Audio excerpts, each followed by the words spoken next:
একটি সূরা আছে যেই সূরার উপরে আমল করলে আল্লাহ পাক তার জন্য জান্নাতে একটি বাড়ি বানিয়ে দেন। সেই সূরাখানে আমরা ছোট বড়, শিক্ষিত অশিক্ষিত সবাই কম বেশি জানি, কিন্তু হাদিস, কোরআন হাদিস সঠিকভাবে না জানার কারণে সেই আমলটা থেকে আমরা অনেকেই দূরে সরে গেছি।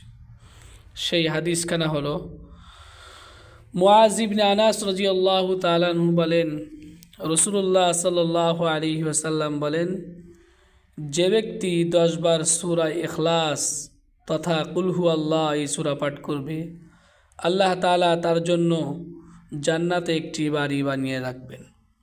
সহিহ আল জামে হাদিস নম্বর 6472 এবং হাদিসখানা সহি, কিন্তু আসলে আমরা ওইভাবে না জানার কারণে হাদিসটার উপর আমল করতে পারি না।